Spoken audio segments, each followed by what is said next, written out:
Don't." Her voice broke on that single word, but she didn't move away. Jessie's hand was against her face, and Abigail Mercer, the pastor's widow, the town's untouchable symbol of faithful grief, was standing in a dark church with a man she had spent 6 weeks pretending not to want.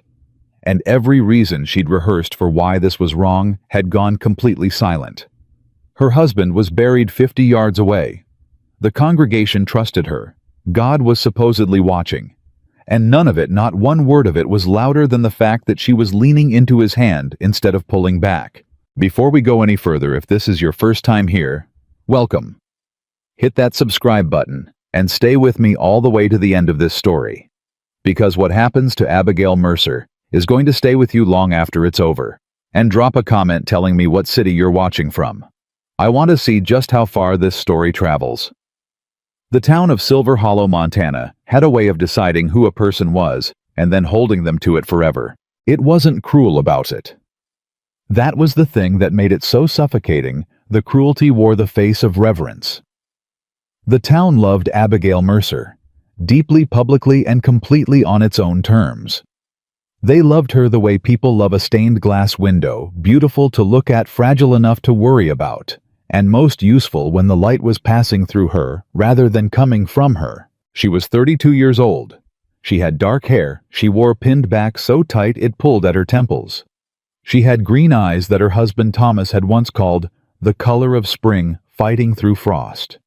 She had hands that were rougher than most people assumed because she'd grown up working her father's land before she became a pastor's wife, and she'd never fully shed the habit of usefulness. She cooked. She cleaned. She organized the church records. She visited the sick. She sat with the grieving. She did everything a pastor's widow was supposed to do, and she felt nothing while doing any of it. That was the secret she kept better than any other. Not that she missed Thomas, she did genuinely and quietly the way you miss a thing that was good and familiar and gone too soon. But grief had never been her loudest feeling. What lived loudest in her chest in the year since she'd buried him in the frozen January ground was something closer to suffocation. She had become, without anyone asking, Silver Hollow's permanent symbol of faithful endurance. And symbols aren't allowed to want things. Thomas Mercer had died in the 3rd week of January 14 months ago during the winter illness that had swept through Silver Hollow and taken 6 souls before the cold finally broke. He had been 41. He had been kind. He had been steady and good, and entirely devoted to his congregation in a way that sometimes left Abigail feeling like the 3rd priority in her own marriage after God and his flock in that order. She had never said that aloud, not once. Not even to herself really, until he was gone, and the silence of the parsonage had grown so complete that her own thoughts had no competition anymore. The morning after his burial, Deacon Harold Fitch had appeared at her door with a covered dish and an expression that managed to be both deeply sympathetic and immediately instructional. "The congregation is going to lean on you now, Abigail," he'd said, setting the dish on her kitchen table as if he owned the room. "You understand that, don't you? You're the keeper of Thomas's legacy here. That means something." "I just buried my husband yesterday," she'd said. "I know, and the Lord will see you through it. He always does for the faithful." A pause. "We're going to need you at Sunday service. The congregation needs to see you, needs to know you're steady." She had gone to Sunday service. She had sat in the front pew. She had been steady. She had done it every Sunday for 14 months after that. Not because faith commanded it, but because she didn't know yet that she had a choice. Jessie Cole arrived in Silver Hollow on a Tuesday morning in late March, when the mud was still thick from the last melt, and the wind still had teeth in it, despite the season turning. Abigail didn't see him arrive.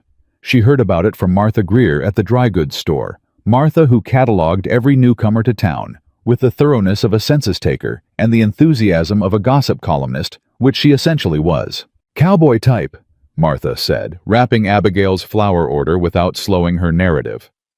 "Came in on the morning stage, big.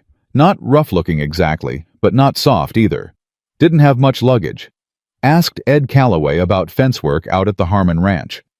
Ed said he had the look of a man who knew what he was doing but didn't want to talk about where he'd been doing it. Is that unusual? Abigail asked, mostly to be polite. In my experience, men who don't want to talk about where they've been are either running from something or recovering from it. Martha said sagely. Time will tell which. Abigail took her flower and walked home, and thought nothing more about it. That lasted approximately 4 days. Key. The first time she actually saw him was at the edge of the churchyard on a Friday afternoon. He was working the fence line along the property Thomas had always meant to have it repaired and never gotten around to it, and the church council had apparently hired the newcomer to handle the job without consulting Abigail, which was typical of the way the church council operated regarding anything that touched her life. She was walking back from visiting old Mrs. Harlan, who was bedridden with a bad hip, and she came around the corner of the churchyard path to find him crouched over a broken post, working with the focused quiet of a man who'd done this work 10,000 times. He looked up when he heard her footsteps, and that was the moment she understood what Martha had meant. He wasn't rough, he wasn't soft. He was something in between, weathered like timber that had been through hard seasons and come out the other side with its grain tighter and stronger for it. His eyes were dark, and they were calm in a way that had nothing to do with peace and everything to do with practice. Like a man who'd learned to hold himself still because stillness was the only thing that had kept him from breaking. He nodded once, said nothing. She nodded back, kept walking. But she felt his eyes follow her to the gate, and she didn't let herself look back, and she hated the fact that not looking back required any effort at all. Dodd. His name spread through Silver Hollow the way all names did by osmosis through a dozen conversations she wasn't part of. Jesse Cole, from Wyoming, someone said. No, Colorado, someone else corrected. Worked cattle most of his life. Good with horses, better with fences, best left alone according to his own preference. He didn't come to church. That alone was enough to make certain members of the congregation treat him with the particular chill reserved for the spiritually unaffiliated. Deacon Fitch mentioned it within earshot of Abigail on Sunday, his voice carrying the tone of mild but pointed disapproval. A man who doesn't worship with his neighbors is a man who doesn't fully belong to them.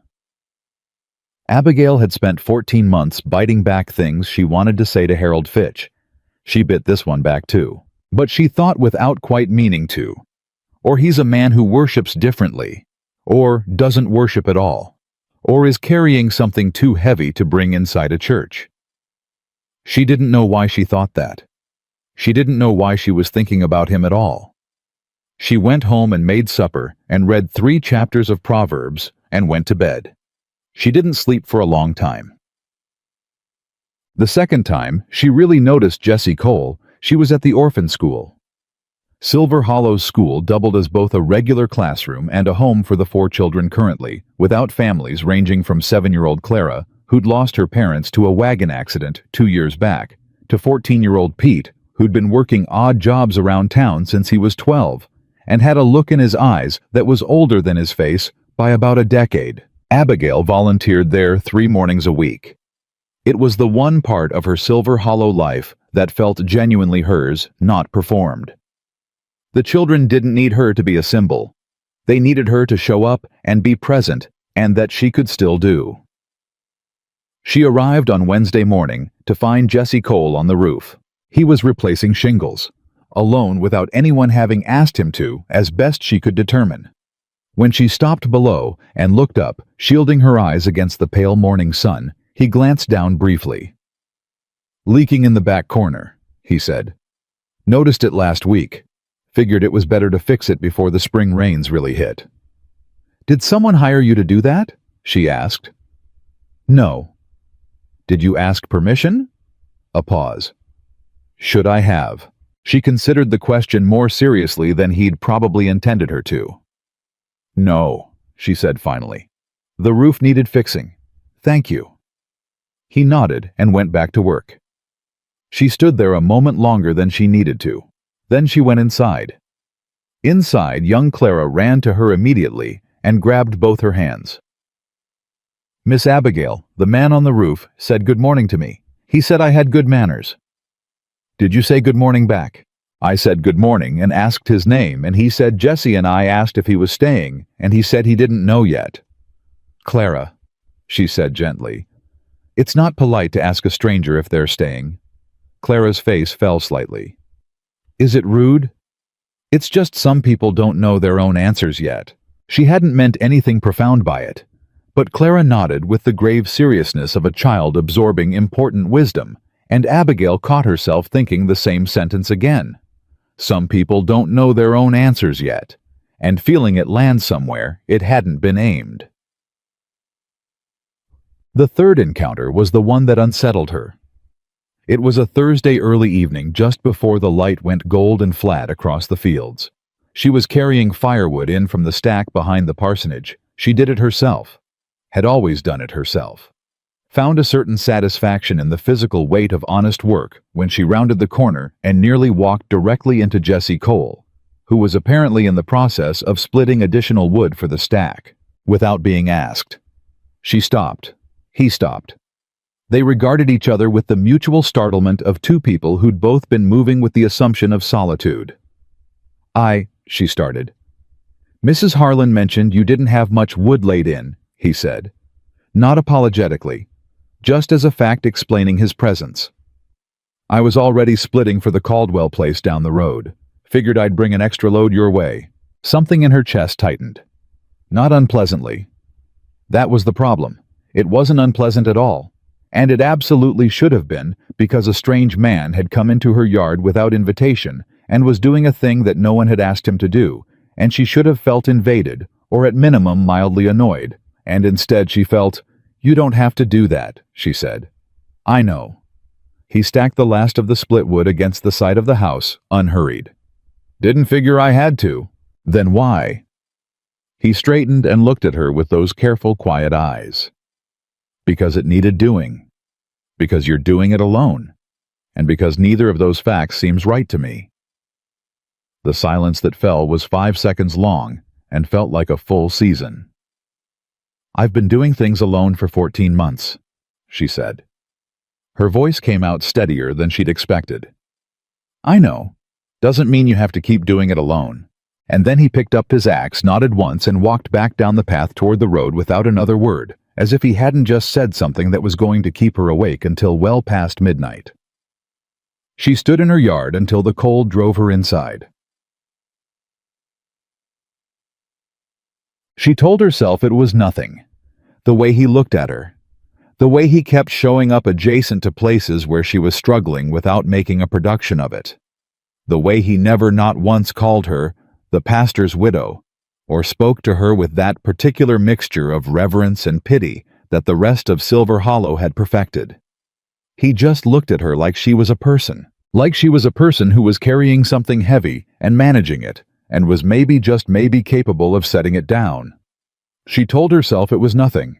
She told herself this every day for 2 weeks with the dutiful persistence of a woman who understood that certain thoughts were territory she wasn't permitted to enter. She was Thomas Mercer's widow. She was the congregation's symbol. She was 32 years old, and she had years of quiet service ahead of her, and the appropriate feelings to cultivate were gratitude and faith, and the muted, dignified sorrow of a woman who had loved and lost and accepted the shape of her remaining life. Desire was not on that list. She knew this. She believed this. And then Deacon Harold Fitch came to her door on a Tuesday morning and said the thing that started the unraveling.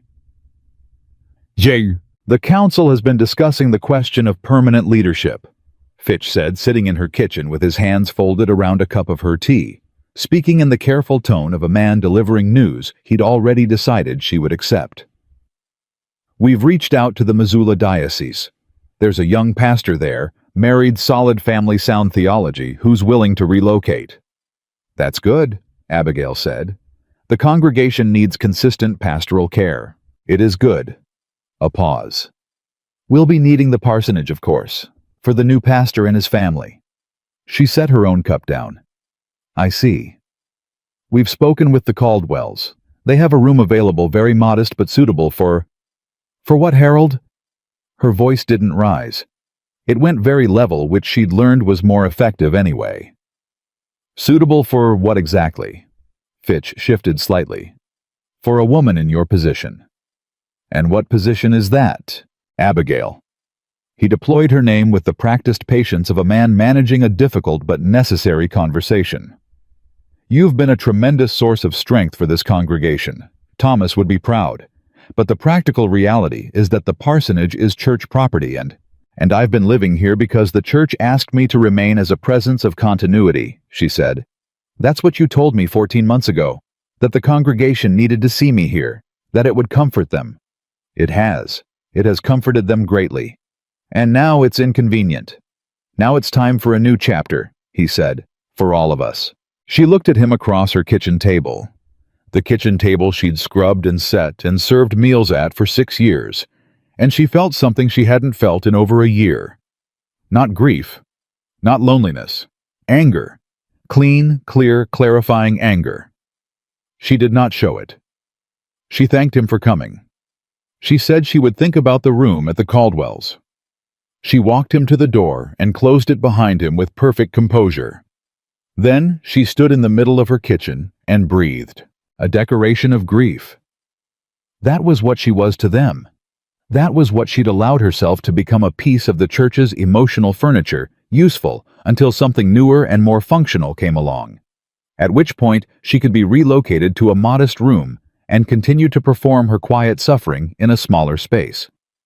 She stood there for a long time. Outside her window she could hear the sound of someone working. She didn't have to look to know who it was. She'd grown attuned to the particular rhythm of his work over the past weeks in a way she hadn't admitted to herself until right now. She walked to the window. Jesse Cole was repairing the gate latch on the churchyard fence, moving with the unhurried competence that she'd come to recognize as his particular signature. Not slow, not fast, just thoroughly present in what he was doing. He didn't look up. She watched him for 30 seconds, maybe 40. Then she turned away from the window and thought, I don't know what comes next. And for the first time in 14 months that felt less like terror and more like a door she hadn't noticed was there. That evening she went back through every prayer she'd prayed in the past year. Not the ones she'd said in public, those were polished things shaped for congregation ears, full of the correct sentiments arranged in the correct order. She went back through the private ones. The ones she'd said alone in this house in the dark when the silence was loud enough to hurt. And she realized something that stopped her cold in the middle of her own bedroom floor. She hadn't prayed for herself. Not once. Not really. She'd prayed for Thomas's memory to be honored. She'd prayed for the congregation to find comfort. She'd prayed for the sick, the grieving, the struggling families on the edge of the county. She'd prayed for rain when the fields needed it, and patience when the deacon board tested it. She had not once in 14 months said, "What about me?" She sat down on the edge of the bed. "What about me?" she said aloud to the empty room, to the God she was no longer sure was listening in the way she'd been taught, but who she was addressing anyway out of the sheer habit of having no one else to speak honestly to. The room stayed quiet. Outside, the wind moved through the eaves. And somewhere down the road, in the small boarding room above the hardware store where Jesse Cole had apparently taken up temporary residence, a lamp was probably still burning. She was not thinking about that lamp. She absolutely was thinking about that lamp. She lay back on the bed fully dressed and stared at the ceiling. This is wrong, she thought. Then she thought, is it? Then she thought, don't. Then she thought of what he'd said in her yard, because neither of those facts seems right to me, and the way he'd said it.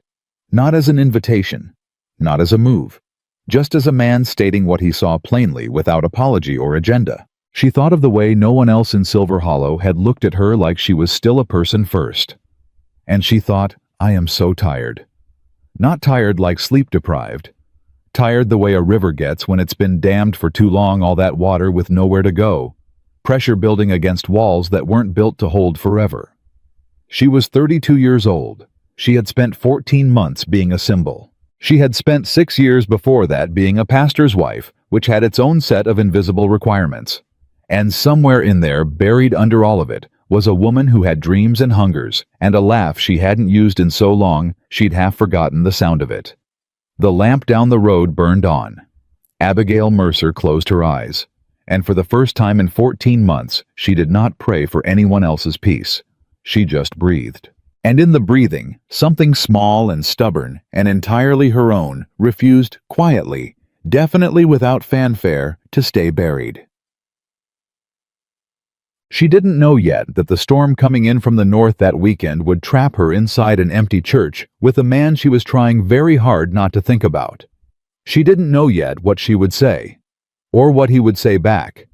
But she was already, whether she admitted it or not, no longer the same woman who had sat in the front pew 14 months ago and decided that surviving was the same as living. She wasn't, not yet. But the distance between who she'd been and who she might become had, in the space of a single evening, gotten very small.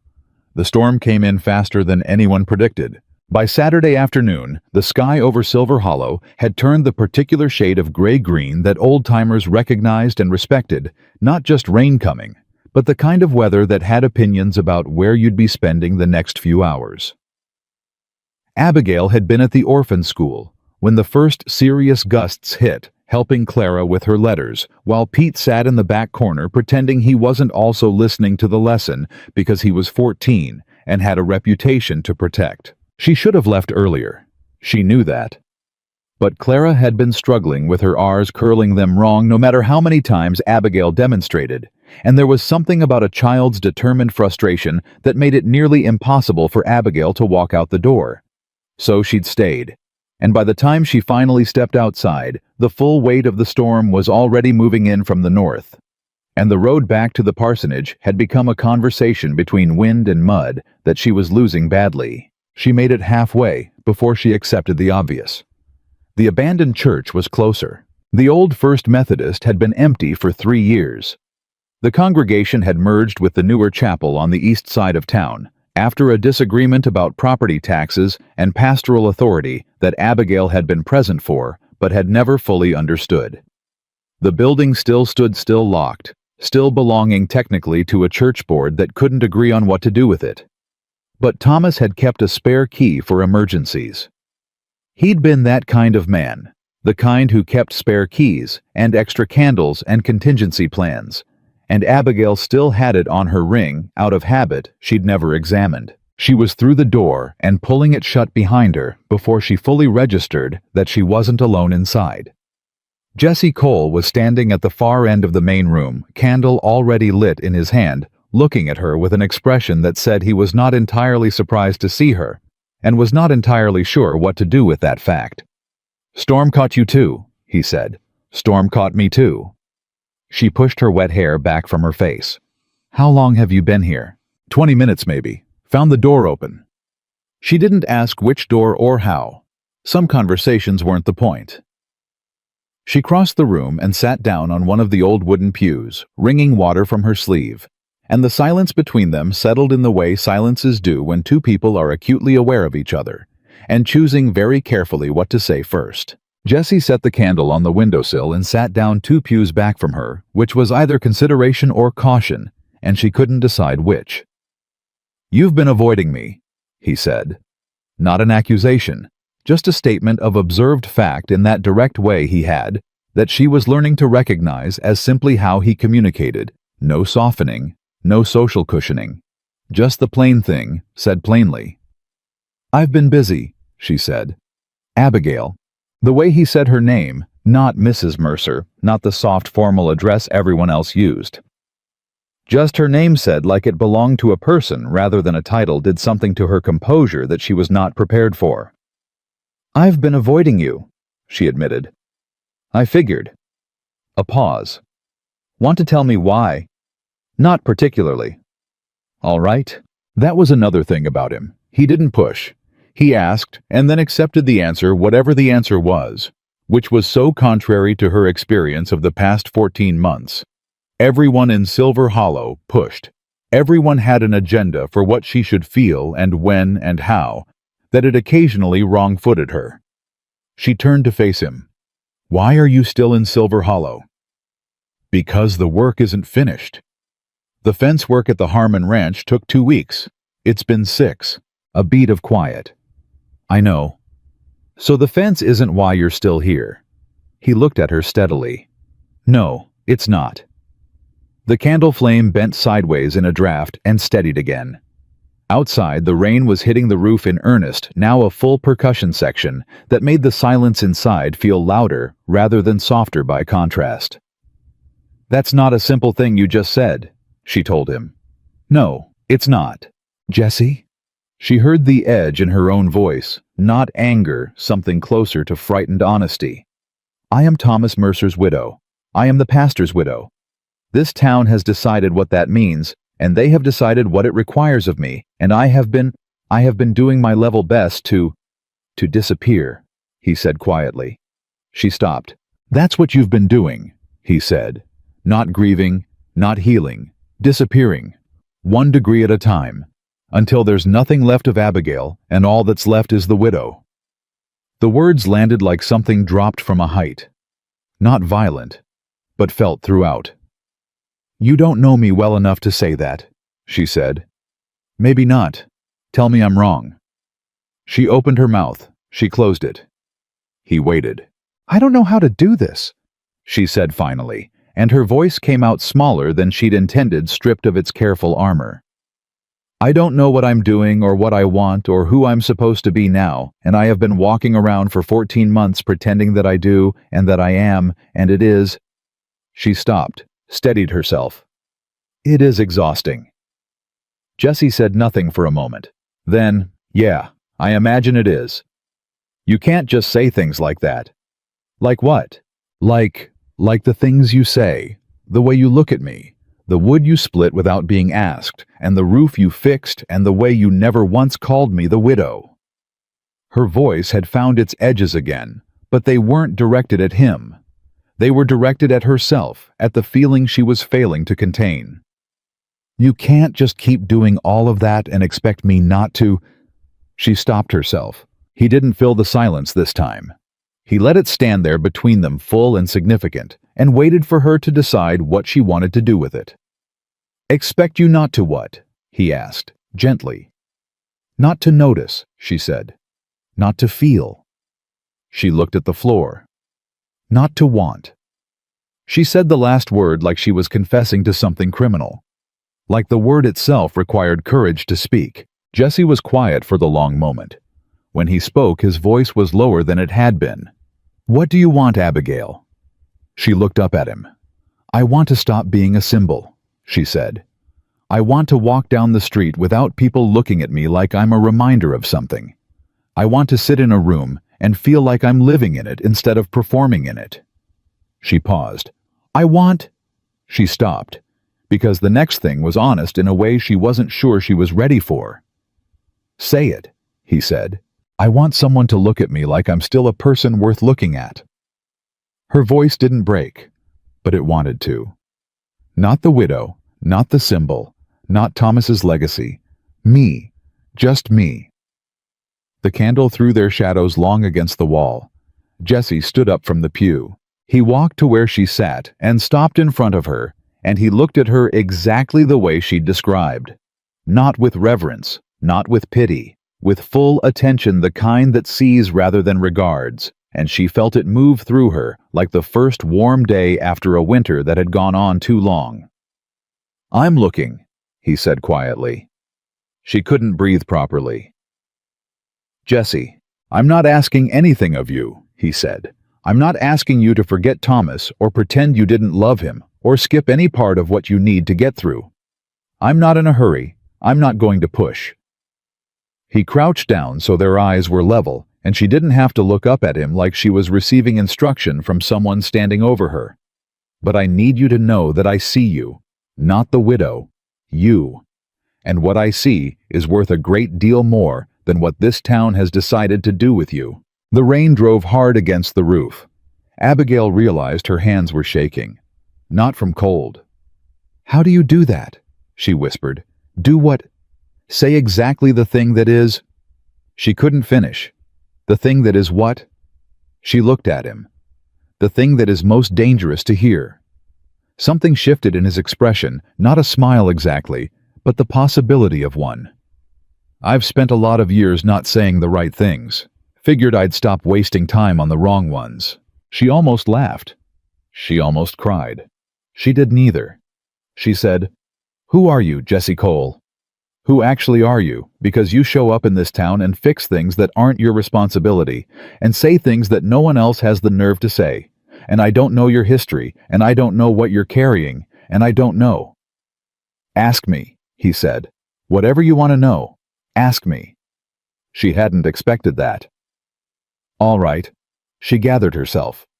"Why don't you come to church?" The brief warmth in his face shuddered. Not completely, but enough that she felt it. "That," he said, "is a long answer. We're not going anywhere for a while." He was quiet for a moment. Then he straightened and sat down on the pew beside her, close enough that she was aware of the precise amount of space between their arms, and he was quiet for long enough that she thought he'd changed his mind about answering. Then he said, "I had a daughter." The word "had" was doing enormous work in that sentence, and they both knew it. Abigail said nothing, waited. Her name was Rose. She was 4 years old. He said this like he was reading from something written inside his chest. She got sick. Fast, the way things do when they don't give you time to prepare. My wife Eleanor, she prayed constantly. Prayed harder than I'd ever seen anyone pray. Took Rose to every church in the county, had 3 different pastors lay hands on her. He paused. Rose died on a Sunday morning, in the middle of a prayer circle. Another pause. So I stopped going. Abigail felt the weight of this settle over her completely. Not the sentimental weight of a sad story. The real weight, the kind that comes from recognizing another person's particular private devastation. "Jesse," she said, "it's been 4 years. Eleanor and I, we didn't survive it. Not together." He was still looking straight ahead. "She went to her sister's place in Oregon. I went wherever the work was. Spent the better part of 3 years not looking for anything, which is a good way to make sure you don't find anything." A long breath. "Then I ended up here. And," he turned to look at her, "and I found something I wasn't looking for." The space between them felt suddenly acutely alive. "This isn't fair," she said softly, "to either of us." "No, it's not. I'm still the pastor's widow in this town. I still have. There are expectations, and the council and Harold Fitch, who already wants to move me to a room at the Caldwells, and—" "Harold Fitch," Jesse said, and something in his voice changed, "is a man who confused authority over an institution with authority over a person. There's a significant difference." She stared at him. "How do you know about the Caldwells?" "Martha Greer talks to everyone," he said, and this time the near smile was fully visible, and God help her, she felt it everywhere. "That woman," Abigail muttered, "she means well. She means everything loudly in public and calls it goodwill." Jesse laughed, actually laughed, and it was such a sudden, honest, unguarded sound in the middle of all this careful weight that Abigail felt something happen in her chest that she hadn't felt in so long she'd almost forgotten it had a name. Joy. Small and fragile, and entirely unwelcome. But there. They sat in the sound of the rain for a while. Then Abigail said, "What do you want, Jesse, if I can ask?" "You can always ask. So tell me." He was quiet for a moment, but not evasive. Considering. "I want to stop moving," he said at last. "I've been moving for 4 years because stopping meant feeling everything I'd outrun. And I'm tired." He glanced at her. "You know something about tired." "I do. I want to wake up somewhere that feels like it's mine. I want to do work that adds up to something instead of just filling time. I want—" He stopped. And the pause was the same kind hers had been the pause before the honest thing. "Say it," she said quietly, using his own words back. He looked at her directly. "I want to matter to someone again. Not as a worker. Not as a hired hand. As a person." He said the last part plainly without apology. "I want to matter to you, Abigail. I'm aware of every reason that's complicated. I'm not pretending it isn't." She was so still, she might have stopped breathing. "Jesse, you don't have to say anything back," he said quickly. "I'm not asking for an answer tonight. He exhaled. "You said you wanted someone to see you. I'm saying I see you. And I'm saying it cost me nothing to say it because it's the plainest truth I've told in 4 years." Outside, the storm made its presence known with a crack of thunder that shook the old boards of the building. And inside that sound, inside that trembling moment, Abigail Mercer made a decision that she hadn't fully planned, hadn't carefully reasoned through, hadn't prayed about, or consulted anyone concerning. She reached out and put her hand over his. Just that. His hand was rough and warm, and he went very still when she touched it, like a man who hadn't been touched gently in a very long time, and wasn't sure how to receive it. "I'm not ready," she said quietly. "I want to be honest with you the way you've been honest with me. I'm not ready for whatever this is. I'm still figuring out who I am when I'm not performing grief for an audience. I'm still—" She pressed lightly on his hand. "I still need time." "I know," he said, and meant it.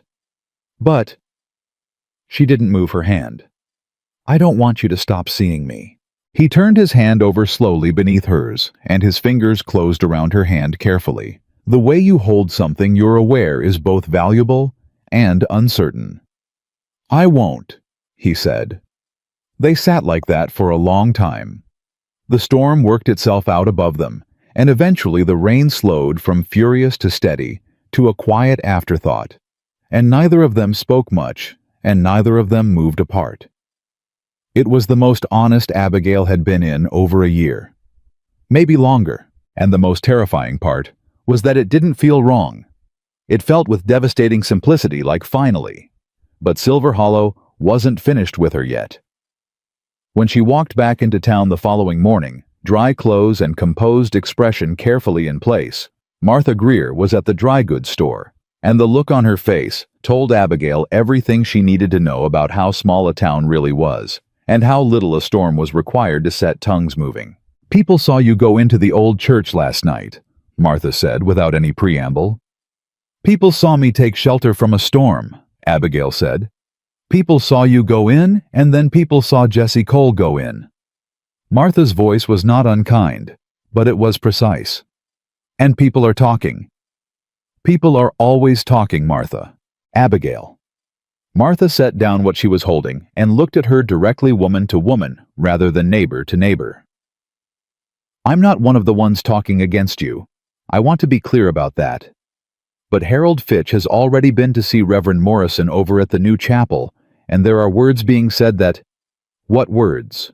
Martha's expression shifted, uncomfortable with the specifics, but too honest to withhold them. "Unseemly. That word has been used. And improper. And there was something said about whether you're fit to continue volunteering at the children's school." The cold that moved through Abigail had nothing to do with the morning temperature. "On the basis of taking shelter from a storm," she said. "On the basis of being seen with a man who isn't your husband and who doesn't attend church." Martha picked up what she'd set down. "I'm sorry. I thought you should know before you walked into Sunday service and found out the harder way." Abigail stood in the middle of the dry goods store and felt the town's invisible architecture close around her, all the expectations and assumptions and judgments built up over 14 months of careful performance, and underneath them, the much older architecture of what a woman in her position was and wasn't permitted to be. A decoration of grief. That was what Fitch had said essentially. Move to a modest room and continue performing your appropriate sorrow in a smaller space. She thought of Jesse's hand warm under hers. She thought of the word unseemly in Harold Fitch's mouth. She thought of Clara struggling with her R's of Pete, pretending not to listen, in the back corner of the children, who needed her to show up, regardless of whether it was convenient for the church council's sensibilities. She thought of herself at 32, standing at the beginning of what could be many years of living, being told that the appropriate way to spend them was smaller and quieter and more decorative and less real than any actual life should be. Something moved in her chest. Not anger this time. Anger she'd felt before and suppressed. This was something older and quieter and far more resolute. "Thank you, Martha," she said. Her voice was completely calm. "I appreciate you telling me." She walked out of the dry goods store. She didn't go to Harold Fitch's house, And she didn't go to Reverend Morrison's chapel, and she didn't sit in the parsonage and compose carefully worded reassurances about her behavior and her virtue and her continued commitment to the appropriate performance of grief. She went to the orphan school. Clara met her at the door. "Miss Abigail, are you okay?" "Pete said something happened and you look, I look like what?" Abigail asked, kneeling down to the child's level. Clara studied her face with a 7-year-old's unfiltered accuracy. "You look like you decided something." Abigail looked at this child, this small, clear-eyed, completely honest child, and felt something shift in her spine. Straighten. Settle. "I think I did," she said. "Let's work on your R's." She spent the entire morning at the school, and for the first time in 14 months, she did not think once about whether she was performing it correctly. She just taught. She just was. And somewhere across town, Harold Fitch was preparing his case, and Reverend Morrison was nodding along, and the word unseemly was making its way through Silver Hollow, like all small-town judgments do, quietly, persistently, and with absolute certainty of its own righteousness. They had no idea what was coming.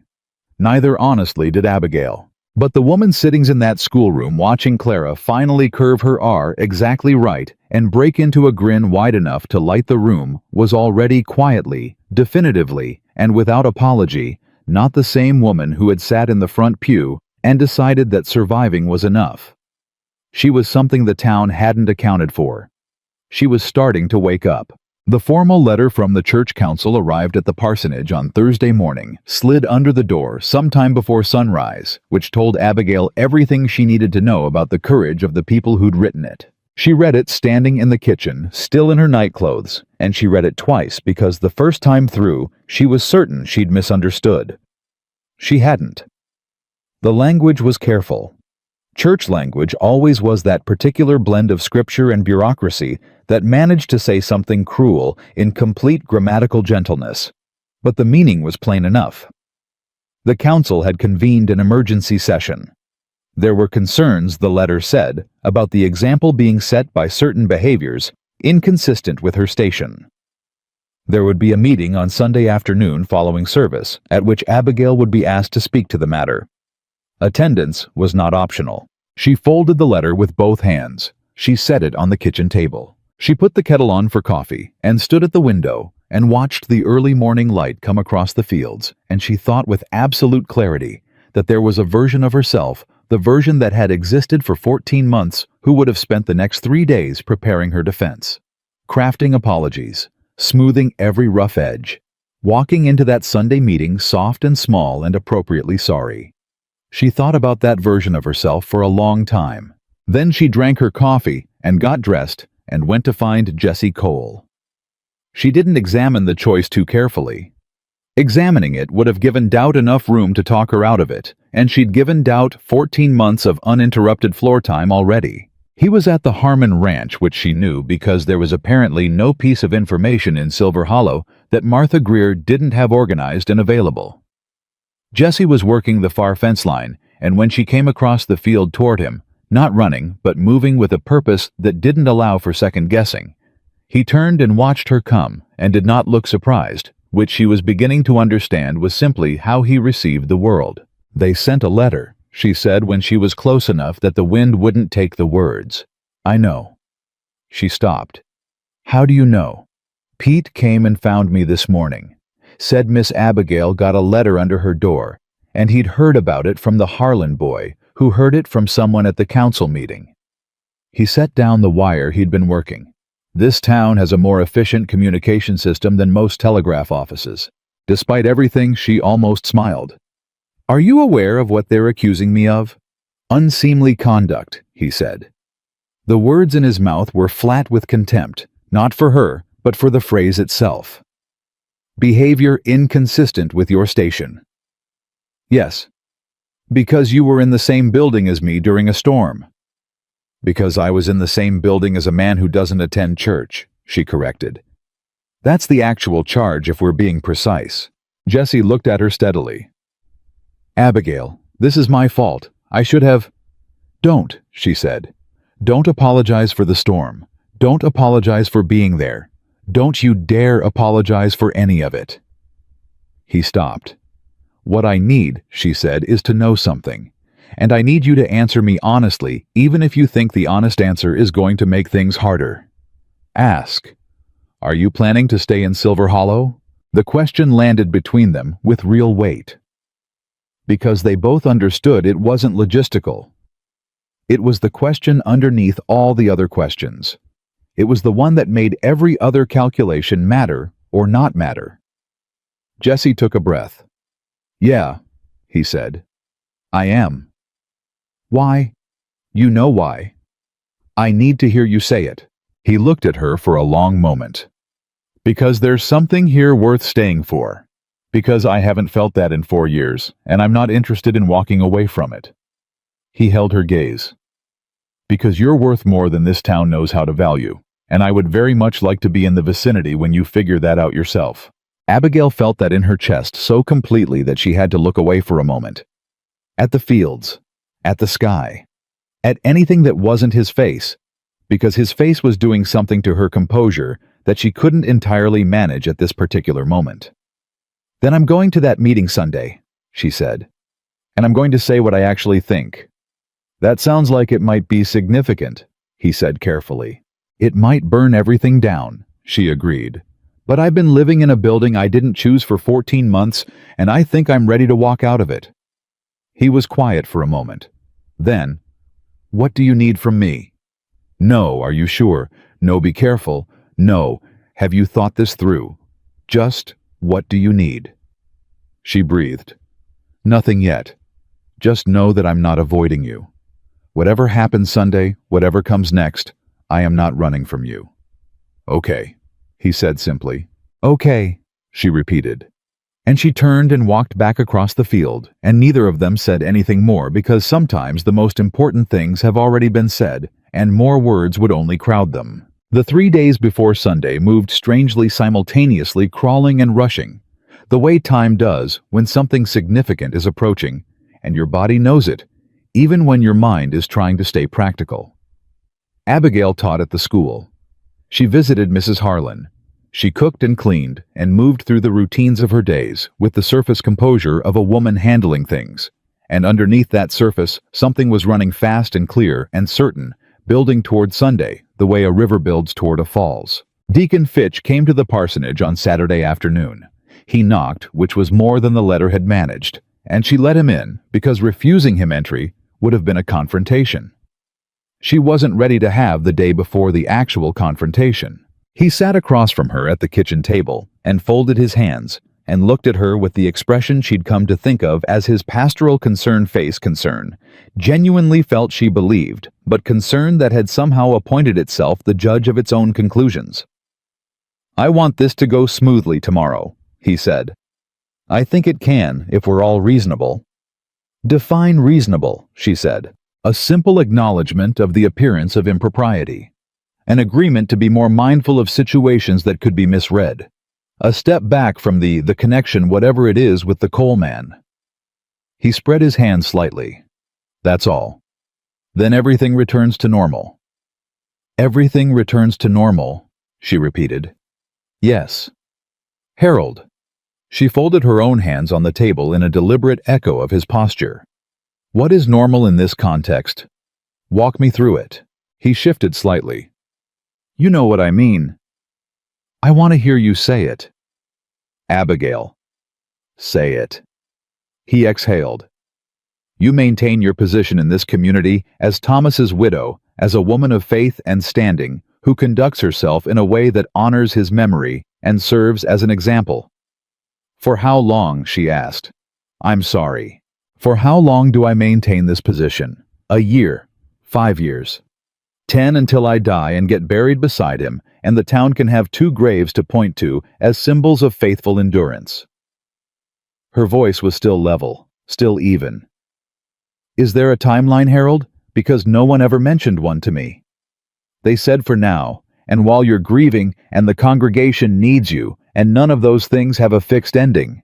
Fitch's expression had moved from concern to something more cautious. That's not a fair characterization, isn't it? She leaned forward slightly. You moved me into this parsonage because the congregation needed continuity. You relied on my presence at every service, every gathering, every moment of community need for over a year. And now you're moving a new pastor in and moving me to a room at the Caldwells. And when I step outside for an evening and have an honest conversation with a decent man who treats me like a human being rather than a monument, you call it unseemly. You call it improper." She paused. "Help me understand, Harold. What precisely am I allowed to be?" The silence in the kitchen was very loud. Fitch looked at her with the expression of a man encountering a version of Abigail Mercer that he had not anticipated and was not certain how to navigate. "I think," he said slowly, "that grief can sometimes make people—" "Don't say confused," she said quietly. He stopped. "Don't say grief makes people confused. Don't tell me what grief does. I have been the most functional person in this congregation for 14 months. I have shown up to everything. I have failed no one. I have given everything this town asked of me, and I have asked for nothing back." She stood. "I'll be at the meeting tomorrow, and I will have things to say." Fitch stood too somewhat hastily. "Abigail, I only want what's best." "I know you do," she said. "That's almost the worst part. I'll see you tomorrow." She walked him to the door and closed it behind him. Then she stood in the middle of her kitchen and realized she wasn't shaking. She'd expected to be shaking. Every confrontation in the past 14 months had left her shaking. Afterward, hands voiced the physical aftermath of held-in emotion finally releasing somewhere private. But her hands were steady. Her breathing was even. She felt, in fact, more settled than she had in over a year. She went to bed early, slept better than she had in months. Sunday morning service was purgatory in slow motion. She sat in the front pew, as she always had, and the congregation watched her with the particular intensity of people who knew something was coming and were positioned for the best view. Some of the looks were sympathetic. Martha Greer caught her eye from 3 rows back and gave her a small firm nod. Some were curious. Some were the careful neutrality of people who hadn't decided yet what side they were on. Harold Fitch preached about the virtue of community accountability. He didn't look at her once during the sermon. She sang every hymn. When service ended and people filed into the fellowship hall for the council meeting, Abigail walked in last. Jesse was not there. She hadn't expected him to be, and this wasn't his battle to stand in front of. But she knew with a certainty she couldn't have explained that he knew what was happening and was somewhere nearby and would be there when it was over. The council sat at a long table at the front of the room. 7 men. Harold Fitch in the center, as was his custom. 3 women from the Ladies' Aid Society sat along the wall, not at the table, which said its own quiet thing about the architecture of authority in this room. Reverend Morrison, the young pastor from the East Chapel, the one being considered to replace Thomas, sat at the end of the table. He was perhaps 30 years old. He had the clean, certain face of a man who had not yet been tested by anything that exceeded his theology. Fitch began with a prayer, which felt like putting his thumb on the scales, but she let it pass. Then he laid out the situation in the language of the letter with additions. There had been concerns. There had been observations. There had been a pattern some felt of behavior that risked the dignity and reputation of the memory of Reverend Thomas Mercer. He said Thomas's name 3 times in the opening remarks. She counted. "We'd like to hear from you, Abigail," he said finally. "In your own words." She stood. She looked at the room, at the council, at the women along the wall, at the gathered congregation members who'd stayed for the meeting because Silver Hollow didn't have many forms of theater, and this was better than most. She thought of Jesse saying, "You've been dead long enough." She thought of Clara finally getting her R's right. She thought of the letter slid under her door in the dark. She thought of 14 months. "I'm not going to apologize," she said. The room stilled. "I know that's what you're expecting. A statement of regret, an acknowledgement of appearances, a promise to behave more appropriately." She paused. "I'm not going to do that, because I have spent 14 months behaving in exactly the way this congregation required of me, and I have done it faithfully and without complaint, and I have received in return." She looked at Fitch. "A letter under my door in the dark, a room at the Caldwells, and a meeting to discuss whether I'm still a suitable symbol. Fitch started to speak. "I'm not finished," she said. He stopped. "I was in a church during a storm. I spoke with a man who has in 6 weeks shown me more basic human decency than most of this room has managed in 14 months. He has never disrespected me. He has never disrespected Thomas's memory. He fixed the roof of the children's school without being asked and has given more practical charity to people in need in this town than most people who sit in this congregation on Sunday." Her voice was steady. She was not performing. This was just the truth, said without decoration. "If that is unseemly, then I am proud to be unseemly." Complete silence. Then a sound she didn't expect. From the women's section along the wall, quiet at first, then gaining presence, someone began to clap. Martha Greer. Then the woman beside her. Then 2 more. Fitch's expression went through several phases rapidly. This is not a performance." "No," Abigail said. "It isn't. A performance is what I've been doing for 14 months. This is the first honest thing I've said in this building since Thomas died." Reverend Morrison, who had been a silent observer until now, cleared his throat and spoke for the first time. "Mrs. Mercer," he said carefully, "I want to be sensitive to, with respect." Abigail said, turning to look at him directly, "You have been in Silver Hollow for 6 days. You don't know me. You don't know what this past year has required of me or what it has cost. I don't hold that against you, but I'd ask that you listen before you counsel." Morrison blinked, said nothing more. Fitch's face had gone from cautious to something that looked alarmingly like embarrassment, which she recognized was probably the most dangerous she'd made him today. Embarrassed men with authority were unpredictable. "Abigail," he said, his voice lower now. The public register dropped for something more private, and therefore more coercive. "You are making a serious mistake in front of this entire congregation. If you'll just step back from the emotion of the moment, Harold." She looked at him without heat and without performance. "I love you like the difficult uncle you've always been to this congregation. And I am telling you as clearly as I know how, I am not your symbol. I was not born to be one, I did not agree to be one, and I am done being one." A pause. "I am going to live my life. I am going to feel what I feel, and pursue what I believe is right, and determine for myself what honors Thomas's memory, not because I owe this congregation that explanation, but because it's true." She looked around the room one more time. "I hope you can find it in yourselves to let a woman be a person. I genuinely do." She picked up her coat from the back of her chair. She walked out. Not dramatically, not with a door slam. Just walked out through the fellowship hall, through the back entrance into the cool afternoon air and the open sky. Her hands were shaking now. There it was, the body catching up with the courage. She was standing at the edge of the churchyard, breathing carefully when she heard footsteps behind her. She turned, expecting Martha or one of the women from the meeting. It was Jesse. He was standing 10 feet away, and he'd clearly come quickly because there was something in his posture that said he'd been waiting close by without crowding her. He didn't say anything, just looked at her with those dark, careful eyes and waited for her to tell him what she needed. "You heard," she said. "Pete told me you were in there saying things that needed to be said." He walked closer slowly. "You okay?" "I'm terrified," she said honestly. "My hands won't stop."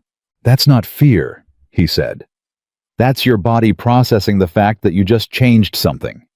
She looked at him. "I said I wasn't their symbol anymore." "Good. I said you'd shown more decency to this town than half the people sitting in the pews." Something moved in his face. "You didn't need to do that." "I know. I did it because it was true, and the truth has been in very short supply in this room for a long time." She exhaled slowly. "What happens now?" "Now you figure out what you want," he said. "Not what the council wants, not what Thomas's memory requires. What you want. What comes next for Abigail." She was standing very close to him. close enough that she'd crossed some invisible boundary she'd been maintaining carefully since the night of the storm, without consciously deciding to cross it. "I want to stop being afraid of this," she said quietly. "Of what specifically?" he asked, and his voice was careful now. Careful the way a man is when he knows exactly what's happening and is giving the other person every chance to be sure. "Of you," she said. "Of wanting something that doesn't fit the story they've written for me." "Abigail, I know it's complicated," she said quickly. "I know there's 100 reasons to be careful, and 100 more to wait and think and pray about it, and I am not a person who does things without thinking them through. But I have been thinking about nothing else for 6 weeks, and I am so tired of thinking and not—" He touched her face. Just his hand against her cheek, gentle, deliberate asking, and every sentence she'd been building evaporated completely. She looked up at him, and Jesse Cole, who had spent 4 years moving through the world, like a man carrying something too heavy to set down, leaned forward and kissed her. Not urgently, not possessively. The way you reach for something you've been afraid to want carefully with full attention, grateful beyond expression just to be holding it. And Abigail Mercer, who had been the pastor's widow and a symbol of silence and a decoration of grief, kissed him back. For the first time in 14 months, she was not performing anything for anyone. She was just there. Just herself. Just alive.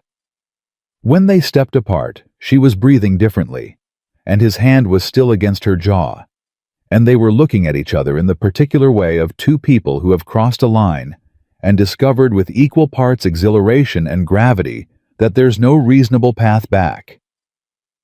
"This is going to make things complicated," she said quietly. "Yeah," he agreed. "The council will have opinions," he said. "They'll have a lot of opinions. Fitch is going to. Whatever he does, we'll handle it." He said "we" without any fanfare, just said it like it was already the truth. She felt that word rearrange something in her chest. "Jesse," she said, "there's something I need to tell you." His expression shifted. Not worried exactly, alert. "All right. The new pastor Morrison, he's moving into the parsonage. I have until end of month." She watched his face. "I don't have a plan yet." "You don't need to have a plan yet. I'm 32 years old, and I've been a wife and then a widow, and I've never just been myself, making my own choices without anyone else's structure around them." She was saying this plainly, not as a complaint, but as information. "I don't entirely know who I am when no one's telling me who to be." Jesse looked at her for a long moment. "I know who you are," he said. "Tell me. You're the woman who stayed late at the school because a 7-year-old was struggling with her letters and couldn't leave until the child got it right. You're the woman who went into that meeting today and told the truth when the easy thing, the safe thing would have been to apologize and keep your head down. You're the woman who stacked her own firewood and visited the bedridden and sang every hymn and held an entire congregation together for over a year while carrying her own weight with no one to help carry it." He paused. "You're the woman who told me I'd done something decent when most of this town was treating me like a cautionary tale. That wasn't nothing, Abigail. That was you." She felt that from her sternum outward. "You're going to make this very difficult to be sensible about," she said. "I'm not trying to make it difficult," he said. "I know. That's why it is." Something behind his eyes shifted, and she recognized it because she'd felt the same shift in herself that moment when something you've been holding carefully starts to feel less like a burden and more like a beginning. "What do you want to do?" he asked. "Right now, today." She thought about the meeting inside, about Fitch's face, about the women clapping from the wall, about the room at the Caldwells and the end of month and everything uncertain ahead. "I want to take a walk," she said, without looking over my shoulder. He offered his arm, and Abigail Mercer took it. They walked down the road together in plain sight of anyone who cared to look, which in Silver Hollow was everyone, and she did not look over her shoulder once. It was the single most defiant thing she'd ever done, and it felt with her hand on his arm, and the spring air just turning warm, like the first honest breath she'd taken in over a year. But the town wasn't done with them yet, and neither was the past. Because 3 days later, a woman arrived in Silver Hollow on the morning stage with dark eyes and a set jaw, and a name that Jessie had never spoken and Abigail had never heard. And everything that had just started would have to survive what came with her. Her name was Eleanor Cole, and she was 34 years old, and she was beautiful in the way that grief makes some women beautiful, stripped down to something essential, all the softness worn away, and replaced with something harder and quieter and more true. Abigail didn't know any of that yet when Martha Greer appeared at the schoolhouse door on Wednesday morning with the particular expression she reserved for information of the highest grade. Abigail was mid-lesson Clara on her left, Pete pretending to read in the back, and she knew from Martha's face alone that whatever was coming had weight to it. "There's a woman at the boarding house," Martha said without preamble because Martha had never believed in preamble. "Arrived this morning, asked specifically for Jessie Cole's room number, gave her name as Eleanor Cole." A pause waited with implication. "Same last name." Abigail set down her chalk. "Thank you, Martha," she said. "Abigail." "I heard you." "Thank you." Martha left. Clara looked up at Abigail with those clear 7-year-old eyes that missed nothing. "Are you okay, Miss Abigail?" "Yes," she said. And because she couldn't lie to a child with a face like Clara's, she added, "I'm going to take a short break. Pete, you're in charge of reading until I'm back." Pete looked up from his book with an expression that said he was deeply opposed to responsibility, but would accept it. "How long?" "Not long." She walked out. She didn't go to the boarding house. She wasn't ready for that yet, and she knew herself well enough to know that walking into a situation before she understood it was how people said things they couldn't take back.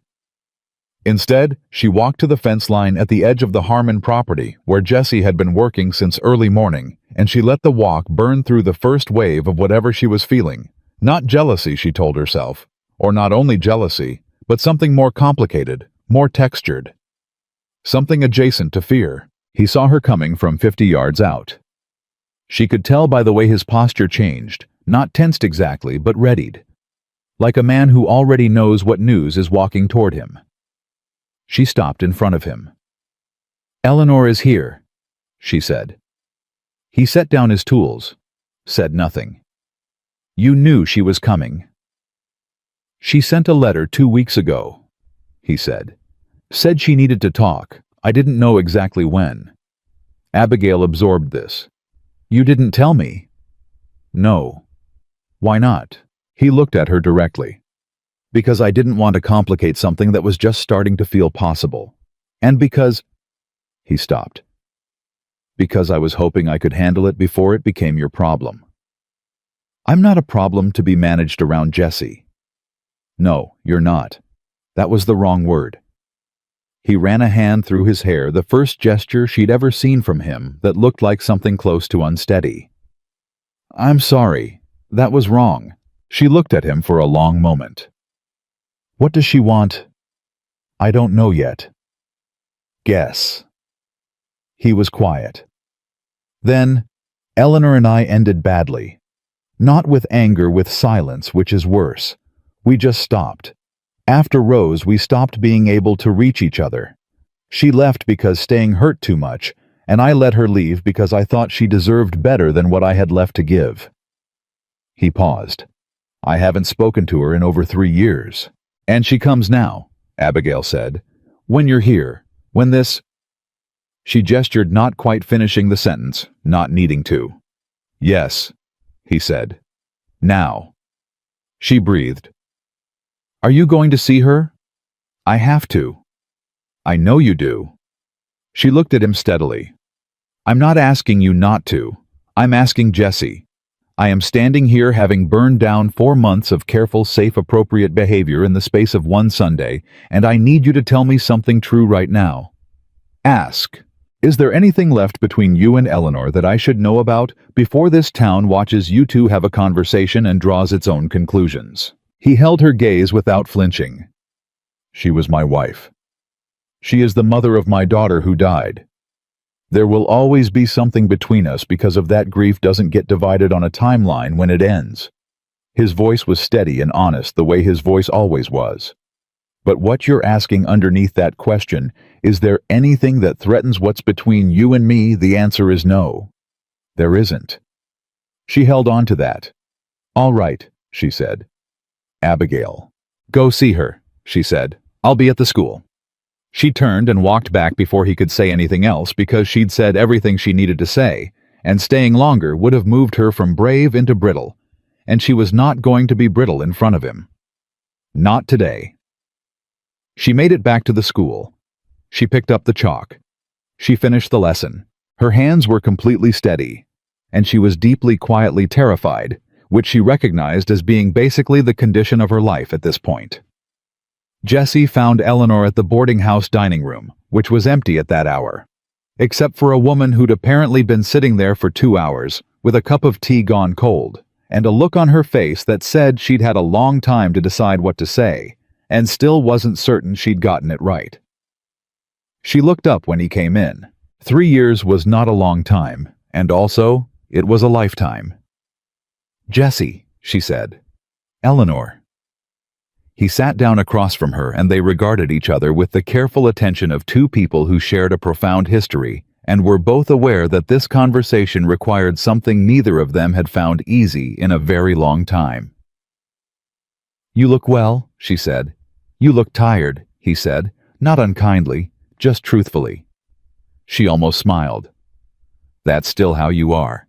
Straight to the true thing. I find it saves time. Eleanor wrapped her hands around the cold tea. I heard about what you've been doing here. The fence work, the school roof, the widows with their firewood. She paused. I heard about the pastor's widow. What did you hear? That she stood up in a church meeting and said you were the most decent person in the county. A pause. And that you've been looking at her like she's the first real thing you've seen in years. Jessie said nothing. Is that true? Eleanor asked. Not with anger, with something closer to the careful honesty of a woman asking a question she genuinely needs answered. Yes, he said. She nodded slowly. Good. He looked at her. Eleanor, I didn't come here to take anything back, she said, and her voice was quiet and firm. I want you to know that first. I'm not here to stand between you and something good. I had my chance and we were both drowning, and neither of us knew how to save the other one, and I don't blame you for that, and I hope to God you don't blame me. I don't, he said. I need to hear that, she said. I need to hear you say you don't blame me for leaving. I don't blame you for leaving, he said. I never did. She exhaled. Something in her posture changed, some long-held tension releasing, and he recognized it because he'd been carrying a version of the same thing. I came because there are things I should have said 3 years ago, and I kept thinking they could wait, and they kept waiting and waiting, and now you're here in this town, starting something that looks like a life again, and I... Her voice caught once, just once. I needed to say them before you moved forward, because you deserve to move forward without carrying anything I left unfinished. He waited. I'm sorry, she said, for the way I left. Not for leaving, we both know that was the right thing, as brutal as it was, but for the way I did it, for the silence, for not saying goodbye properly, for leaving you with all of it, and going to my sister's, and letting years go by without... She stopped. Rose deserved better parents than we were to each other after she died. We were so broken we couldn't even grieve together. And I'm sorry for my part in that. Jessie was quiet for the long moment. The silence wasn't uncomfortable. It was necessary. I'm sorry too, he said finally. I shut down. After the funeral, I just shut down. And I know that put you alone inside a marriage that was supposed to hold you, and I wasn't able to hold anything. We were both underwater, she said. We were. Eleanor looked at him across the table. Are you happy here, or are you getting there? He thought about Abigail walking across a field to tell him the truth. He thought about Sunday afternoon and her hand on his arm and the fact that she hadn't looked over her shoulder once. Getting there, he said. Then get there, Eleanor said simply. Don't wait. Don't talk yourself out of it. Don't spend another 4 years being a cautious man when you've already survived the worst thing. She paused. Rose would have liked you better happy. She always wanted you laughing. It was the first time either of them had said Rose's name out loud to each other in years. Jesse felt it move through him. Not the crushing grief of the early days, but something older and softer. Something that had somewhere along the road to Silver Hollow started to become memory rather than wound. Yeah, he said quietly. She would have. Eleanor stood. I'm heading back to Oregon on Friday's stage. I just needed to say the things. She looked at him with the eyes of a woman who had been through the same fire from a different angle. Go find her, Jesse. Whatever she's worrying about right now, go find her. He stood. And for a moment they looked at each other not as husband and wife, not as two people at the end of a marriage, but as two people who had loved the same small girl and survived her loss and found their separate ways through. And he nodded once. She nodded back. And that was how 3 years of unfinished business got finished. It was barely noon. Across town, Abigail was doing something she hadn't done in over a year. She was in the parsonage, her parsonage still hers for another 2 weeks, and she was going through her own things with the purposeful energy of a woman who has decided that waiting is worse than moving. She was sorting, organizing, deciding what came next with her hands, because her mind was doing things she needed to outpace slightly. That was where Jesse found her. He knocked. She opened the door and read his face in approximately 3 seconds, the particular look of a man who has just set something down that he's been carrying a long time, and is surprised by how much lighter he feels. How did it go? She asked. She came to apologize, he said, and to tell me to stop waiting. Abigail leaned against the doorframe. She told you to stop waiting. In more or less those words. And nothing, he said. It's done. We said what needed saying. She goes back to Oregon Friday. He looked at her. What are you doing? Packing, she said. Already. I've been putting it off for 2 weeks because packing meant admitting the parsonage is ending, but I think... She stepped back from the door so he could come in. I think I've been waiting for things to feel safe enough before I move, and I'm starting to understand that the waiting is the problem. He walked in, looked at the boxes, the sorted piles, the room being systematically converted from inhabited to vacated. Where are you going? I talked to the school board yesterday, she said. They have a small house behind the schoolhouse that's been empty since the last teacher left. It needs work. She met his eyes. But it's mine. Actually mine, not church property, not borrowed. Mine. Something in his expression shifted into something warm. Abigail, I want to teach, she said. Full-time. Not as a volunteer, as an actual teacher.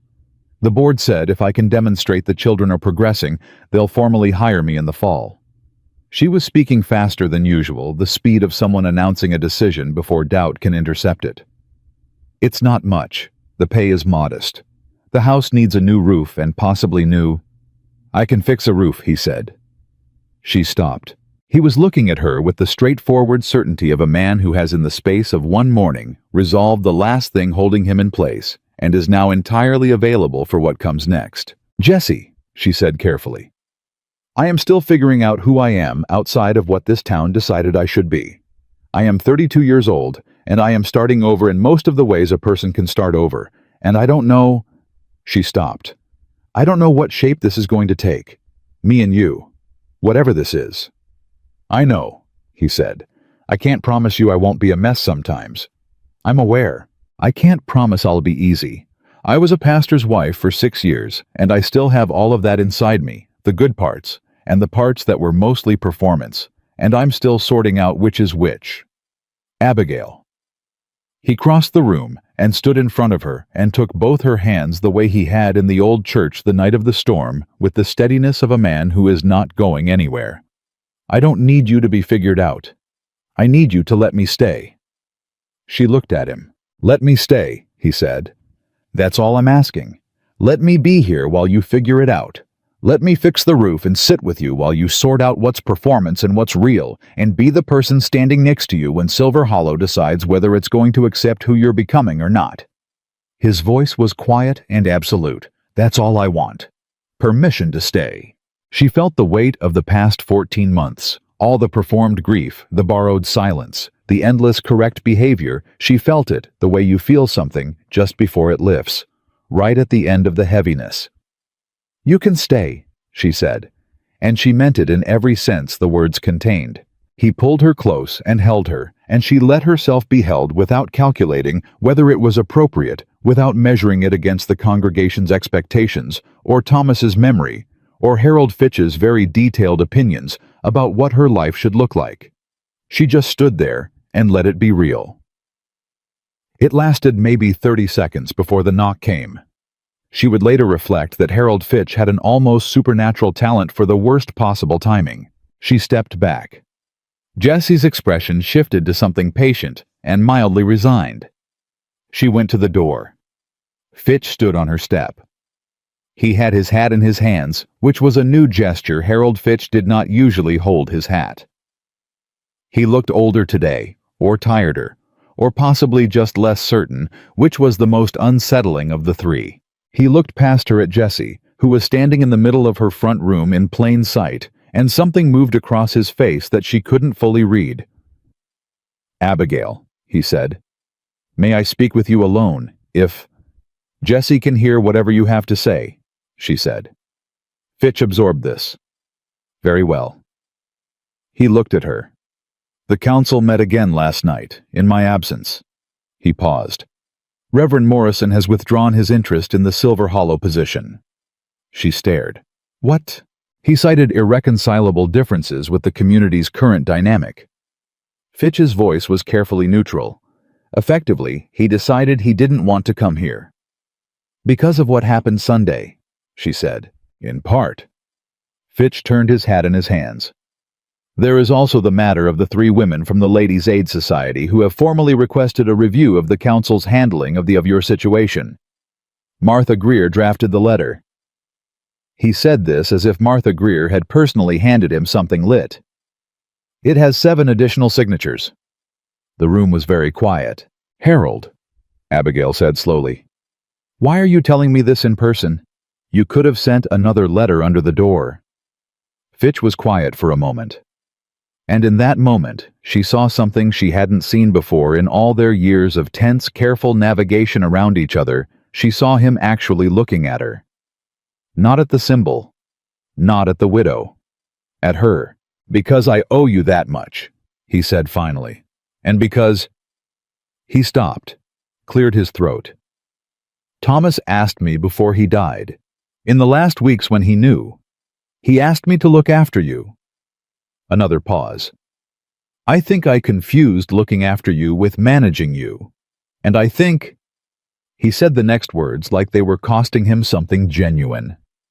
"I think Thomas would be disappointed in how I've handled that responsibility." The silence was profound.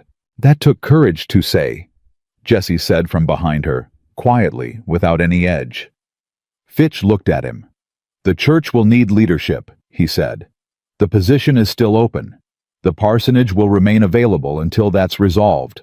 There is no urgency regarding your departure, Abigail. I want to be clear about that." Abigail looked at Harold Fitch, this difficult, well-meaning, thoroughly infuriating man who had spent 14 months trying to put her life into a shape he could manage, and she felt something unexpected. Compassion. Genuine, uncomplicated compassion. "Thank you, Harold," she said. "That matters." He nodded once, put his hat back on, looked at Jessie briefly, looked back at her, nodded again, and left. Abigail stood in the doorway watching him go, and she felt the very specific sensation of a chapter ending. Not with drama, not with a door slam, just a chapter quietly, definitively closing the way chapters do when all the things that needed saying have finally been said.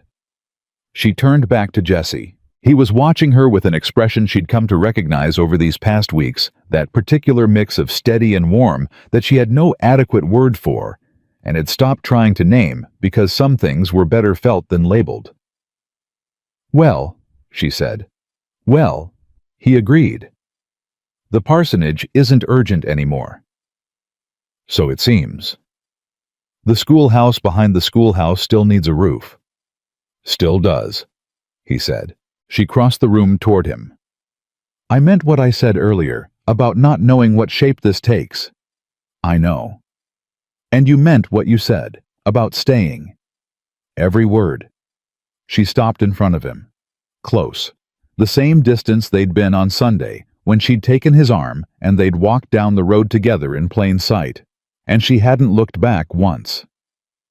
Then we figure it out, she said. Together. He looked at her with those dark, quiet eyes. Together, he said. And that word, simple, plain 2 syllables. Nothing extraordinary about it, in any other context, landed in Abigail Mercer's chest, like a key into a lock she hadn't known was there. She leaned up and kissed him. Not like she had on Sunday, that first kiss, still carrying traces of surprise and courage, and the particular electricity of something new. This one was quieter, more certain. The kiss of a woman who knows what she's choosing, and is choosing it on purpose. When she pulled back, she looked at him. I need to finish packing, she said. He smiled fully openly, the way she'd now seen twice, and intended to see many more times. I'll carry the boxes. You don't have to. I know, he said. I want to. She shook her head slowly, and this time she let herself laugh, a real laugh, the kind she'd half forgotten, and it filled the room completely and honestly and without apology. Silver Hollow was about to learn something. The pastor's widow was done. Abigail Mercer was just getting started. The roof of the schoolhouse took Jessie 3 days. Abigail knew this because she was inside teaching while he worked, and she could hear the rhythm of him above her, steady, unhurried, methodical. And the children thought nothing of it after the first hour, which told her something about the difference between how children and adults assign meaning to ordinary things. Clara simply said on the first morning, "Jessie's fixing the roof," and went back to her letters. Pete glanced up, once nodded with the deep approval of a boy who respected practical competence, and returned to his arithmetic. The town naturally had more complex feelings about it. She heard the talk the same way she always had through Martha, through the particular shift in how people greeted her on the road, through the way certain women at the general store either made eye contact or didn't. Silver Hollow was rearranging itself around the new version of Abigail Mercer, and the process was neither smooth nor quick, and she had decided firmly finally, without revisiting the decision, that she was not going to manage it for them. That was the change. Not the moving, not Jessie, not the Sunday meeting. The change was that she had stopped being responsible for the town's comfort with who she was. It was, she discovered, an enormous amount of weight to put down. On the 4th morning in the schoolhouse house, her house small and drafty and entirely hers, she woke up and lay in the quiet and took stock of herself the way she used to take stock of the parsonage kitchen, just accounting for what was actually there. She was 32, she was a teacher, she was a woman who had been widowed and had grieved and had been used as a symbol and had refused the role and was now slowly and imperfectly building something from the materials of her own actual life. She was also, she admitted to the ceiling, in love with Jesse Cole. She hadn't said it out loud yet. Neither had he. There was something mutually understood about the timing of that particular word, that it required saying when both people were fully ready to receive it, and they were close, but not quite there, which was fine.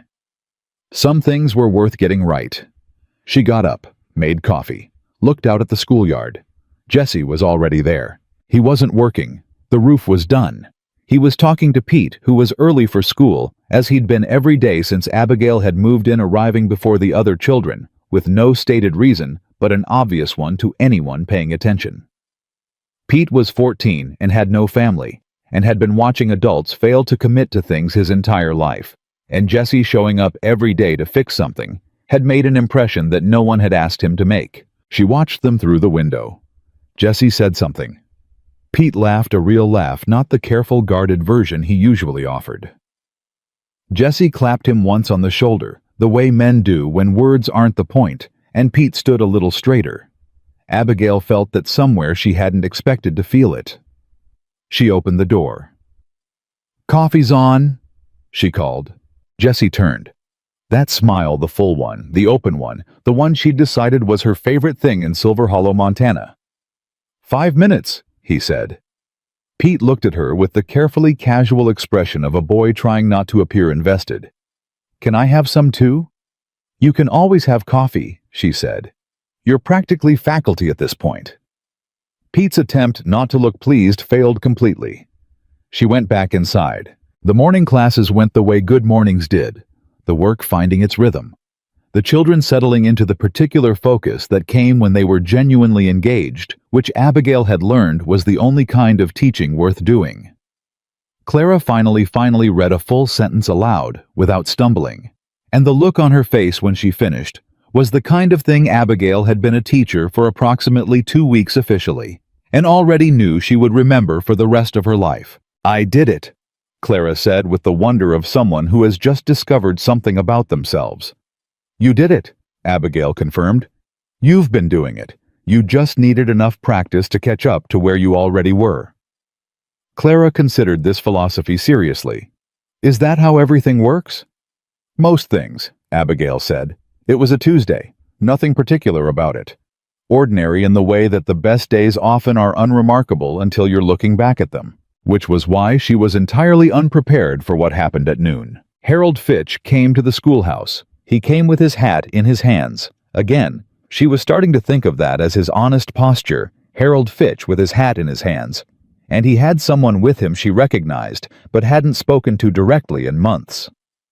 Agnes Whitmore, who was 81 years old, and had been in Silver Hollow longer than any building standing in it, who had sat in the Ladies' Aid Society for 50 years, and whose opinion carried more actual weight in this town than all 7 members of the church council combined. Agnes Whitmore did not come to people. People came to Agnes Whitmore. Abigail sent the children to the yard and stood in her schoolroom and looked at these 2 people and waited. Agnes wanted to come herself, Fitch said, which was his way of indicating this had not been his idea, and he was present only as transportation. Agnes Whitmore looked at Abigail with eyes that had seen more of life than most people would ever encounter and had developed the particular clarity that came from that much accumulated witness. Sit down, child, she said. You've been standing at attention since I walked in. Abigail sat. Agnes sat across from her without ceremony. I want to tell you something that I should have said 6 months ago and didn't, because I'm 81, and I've been letting Harold manage things he's not equipped to manage, and I got comfortable in my chair. She folded her hands. Thomas Mercer was a good man, a good pastor. He loved this town. But he did not own you. His death did not transfer ownership to the congregation. That is not how a person works, and it is not how faith works, and anyone who told you otherwise was confused about the nature of both. Abigail opened her mouth. I'm not finished, Agnes said in a tone that suggested she had learned the same trick Abigail had.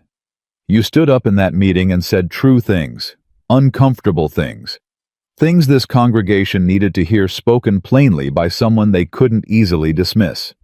A pause. I've been watching you for 14 months, Abigail, watching you hold yourself together while half this town used you for ballast. And I want you to know that what you did on Sunday, the courage of it, that was the most alive I've seen you since before Thomas died. The word alive landed directly on the exact place that had been tender longest. Agnes, her voice was not as steady as she'd have liked. The Ladies' Aid has voted, Agnes said. We want you at the school, properly, not as a volunteer, not on probation as the teacher. We've spoken to the school board. The funds are there. The position is yours as of September 1st if you want it.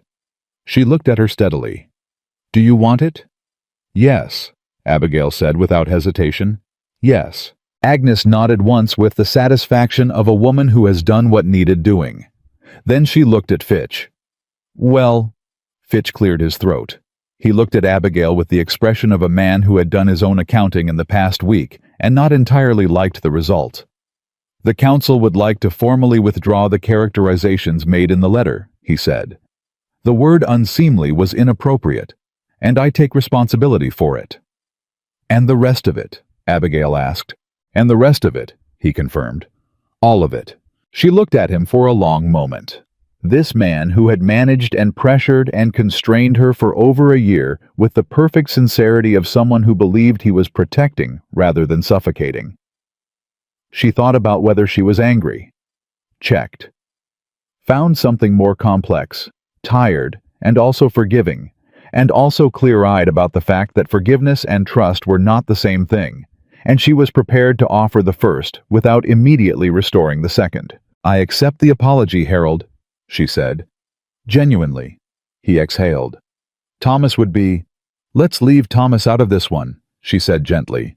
"This is between you and me." He nodded, and something in him settled the way things settle when they've been held at tension for too long and someone finally gives permission to release. Agnes stood, looked at Abigail with those clear accumulated eyes. "One more thing," she paused. "The Cole man. What I've heard about him suggests a person of quality. I don't put much stock in church attendance as a measure of character. Never have, whatever Harold thinks." She glanced at Fitch, who had the grace to look only slightly affronted. "Silver Hollow could use more people who fix things without being asked." "I'll tell him you said so," Abigail said. "You do that." Agnes moved toward the door, then stopped with her hand on the frame. "You were always more than a symbol, Abigail. We just needed you to remind us." And she walked out. Fitch followed with a last nod that managed to carry both apology and dignity simultaneously, which Abigail gave him credit for. She sat alone in her schoolroom for a full minute. Then she went outside and found Jessie leaning against the fence, watching the children run the yard, with the particular quiet contentment of a man who has found a place he fits. "Agnes Whitmore came to see me," she said. He turned. "I know. I saw her carriage. She told me the teaching position is mine as of September." Something moved across his face, genuine, uncomplicated happiness on her behalf. "Abigail." And Fitch apologized. She paused. "Properly." "Good," Jessie said. "And Agnes said Silver Hollow could use more people who fix things without being asked." She looked at him. "She meant you." He was quiet a moment. Then, "That's a considerable endorsement. In this town, it's basically a coronation." That got the full smile. She let herself look at it as long as she wanted, which was longer than she once would have allowed herself. "Jessie," she said. "Yeah, I need to say something, and I'm going to say it before I think about it too much, because thinking about it too much is how I've been doing everything wrong for the past year." He turned to face her fully. "Okay, I love you," she said. "I'm telling you now because I know it and I have known it for a while, and the version of me that waited for things to be safer or tidier or more appropriate would have kept that sentence inside for another 6 months at least, and I am done being that version." He looked at her for a moment that was not long in clock time, and was very long in the way that things are long when they matter. "I love you," he said. "Have for a while. Was trying to let you get there in your own time." "I'm there," she said. "Yeah," he said. "I can see that." She stepped closer. "What now?" "Now we live," he said simply. "We teach and we fix things, and we figure it out day by day, and we stop waiting for permission from anyone to do that." She reached up and put her hand against his face. He covered it with his. They stood like that in the middle of the schoolyard in plain sight of anyone in Silver Hollow who cared to look, which she expected was most of them. She didn't look over her shoulder. Not once. Months move the way months do, when a life is actually being lived with a different rhythm than survival. Fuller and more uneven, and requiring constant presence. Abigail taught through the spring and into the summer, and by September the school board had formally posted the position, and she'd signed the papers with a hand that didn't shake at all. Pete stayed on as her unofficial deputy, his careful helpfulness slowly becoming something he no longer needed to pretend wasn't generosity. Clara read full paragraphs aloud to anyone who'd listen. 3 new children enrolled in the fall, including a pair of twins whose family had relocated from Billings, and Abigail found herself for the first time in a very long time looking forward to Monday mornings. Jessie built a small house on the edge of town. built it himself over the summer, with Pete helping on weekends and saying nothing about what it meant that he wanted to be involved. And Abigail brought food and stood at the frame and gave opinions about windows that Jesse mostly agreed with and occasionally debated. And the arguing about windows turned out to be one of her favorite things. He did not stop attending church. He did not start either. But he sat with Abigail one Sunday in October when the new pastor, a quiet man from Bozeman named Elias, who'd been Thomas's seminary friend, and who treated Abigail like a person from the first moment without being told, he should give a sermon about the difference between faith as performance and faith as root. And afterward, Jesse said it was the first sermon he'd heard in 4 years that felt like it was talking to him rather than at him. Abigail held that quietly for a long time. Thomas's grave was on the east side of the churchyard. She visited on the anniversary of his death, the way she had every year. But this time, she didn't go to perform grief or demonstrate fidelity, or give the congregation something to witness. She went because she had genuinely loved him, and he had genuinely been good. And the truth of a thing doesn't expire when new things begin. She stood there and talked to him low and honest, and she said what she'd needed to say for a long time, that she was going to be okay. That she was already more than okay. That she hoped, wherever he was, he could understand that love after loss wasn't replacement, it was continuation. That her heart hadn't been transferred to someone new. It had simply grown large enough for more than one chapter. She felt standing there, entirely at peace. On the first snow of November, Jesse found her standing outside the old abandoned church, the one where they'd sheltered from the storm, the one where the whole impossible thing had started, and he came up quietly behind her and said nothing for a while. Just stood there with her looking at the building that had witnessed the beginning of something neither of them had seen coming. "You regret any of it?" he asked. She thought about the past year, the 14 months of careful performance. The letter under the door, the meeting on Sunday, the walk down the road with her hand on his arm, and the whole town watching the schoolroom, and Clara's face reading a full sentence, and September's papers signed, and the house going up on the edge of town, and the conversations about windows that mattered more than they should. She thought about who she'd been when she arrived at this church, in a storm, believing she had no choices left. She turned to face him. "I used to think my life ended when Thomas died," she said. "I thought everything after that was just maintenance, just getting through." She looked at him clearly, without reservation, without performance, without anything except the plain truth of who she was and what she knew. "You didn't save me, Jesse. I want to be clear about that. I saved myself, but you stood close enough that I remembered it was possible." He looked at her with those dark, steady eyes. "That's all I ever wanted to do." "I know," she said. "That's why it worked." She leaned up and kissed him there in the November cold beside the old church where everything had started, and the snow came down quiet, and even over Silver Hollow, and Abigail Mercer. Not the widow, not the symbol, not the decoration of anyone's grief, held the man she loved, and felt the full, unhurried weight of a life that was finally, completely, irrevocably her own. She had stopped surviving. She was living now, and she was never going back.